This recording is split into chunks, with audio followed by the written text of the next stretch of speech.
Hello guys, അപ്പോൾ ഒരു chicken കറി ആയാലോ? Hello guys. അങ്ങനെ കുറച്ച് നാളത്തെ ബിസി ആയിട്ടുള്ള ലൈഫിൽ നിന്ന് ഒരു ചെറിയ ബ്രേക്ക്. അതെ, ഒരു ഡേ ഓഫ് കിട്ടി. അപ്പോൾ പിന്നെ എന്താ, അടുത്ത ആഴ്ചത്തേക്കുള്ള ഫുഡ് ഉണ്ടാക്കി വെക്കാം.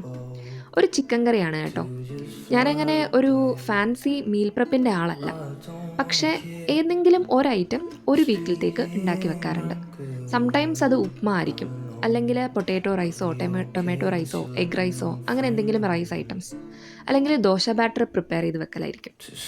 ഇന്നിപ്പോൾ ചിക്കൻ കറിയാണ്. സോ ചിക്കൻ കറി വിത്ത് സംടൈംസ് ചപ്പാത്തി ആകാം, അല്ലെങ്കിൽ ചിലപ്പോൾ ഞാൻ പൂരി ഉണ്ടാക്കും, അല്ലെങ്കിൽ ഞാൻ ആ റൈസ് തന്നെ കുക്ക് ചെയ്ത് വെക്കും. അങ്ങനെ എന്തെങ്കിലും ചെയ്യും. ഇത് നമുക്ക് ഭയങ്കര ഹെൽപ്ഫുള്ളാണ്. ലൈക്ക് നമ്മൾ ത്രൂ ഔട്ട് ദ ഡേ നമ്മൾ വർക്ക് ചെയ്തിട്ട് തിരിച്ച് റൂമിൽ വന്നിട്ട് പിന്നെ ചോറും കറിയൊക്കെ വെച്ച് കഴിക്കുക, അങ്ങനെയൊക്കെ പറഞ്ഞാൽ കുറച്ച് ഡിഫിക്കൾട്ടാണ്. എനിക്ക് ഡിഫിക്കൾട്ടാണ് കേട്ടോ.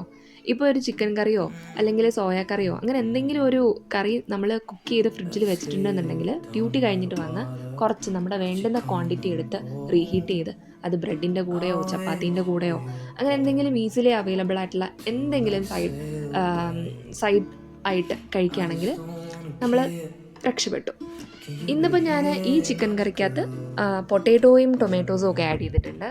നത്തിങ്, അത് വലിയ കാര്യമൊന്നുമില്ല, ജസ്റ്റ് ക്വാണ്ടിറ്റി കൂടുതലായിട്ട് തോന്നിക്കാൻ വേണ്ടിയിട്ടാണ്. ബിക്കോസ് ഞാൻ 1/2 kg ചിക്കൻ മാത്രമേ എടുത്തിട്ടുള്ളൂ. അതല്ല, എനിക്കിത് 1 വീക്ക് നിൽക്കാൻ വേണം. പിന്നെ 1 kg 2 kg ഒക്കെ ക്വാണ്ടിറ്റി വാങ്ങാൻ വേണ്ടിയിട്ട് അത്ര എക്സ്പെൻസീവ് സ്പെൻഡ് ചെയ്യാനുള്ള സാമ്പത്തിക ശേഷി നമുക്ക് ഇല്ലേന്താനും, പിന്നെ കഴിച്ചു തീർക്കാനുള്ള ആൾക്കാരും ഇവിടെ ഇല്ല. ഇവിടെ ഞാൻ മാത്രമേ ഉള്ളൂ. അപ്പോൾ എനിക്ക് വേണ്ടുന്ന ഫുഡ് ഇതിൽ മാത്രമായിട്ട് കിട്ടുകയും ചെയ്യും. നിങ്ങൾ ആലോചിച്ചിട്ടുണ്ടോ ഹെൽത്ത് കെയർ പ്രൊഫഷൻ എന്ന് പറഞ്ഞാൽ നഴ്സസും ഡോക്ടേഴ്സും മാത്രമാണെന്ന്? എങ്കിൽ അല്ല കേട്ടോ. ഞങ്ങളെപ്പോലെയുള്ള കുറച്ച് അലൈഡ് ഹെൽത്ത് പ്രൊഫഷണൽസ് കൂടിയുണ്ട്. അപ്പോൾ എൻ്റെ പ്രൊഫഷനെ പറ്റിയിട്ടും കരിയറിനെ പറ്റിയിട്ടും ഒക്കെ അറിയാൻ ഡു ഫോളോ.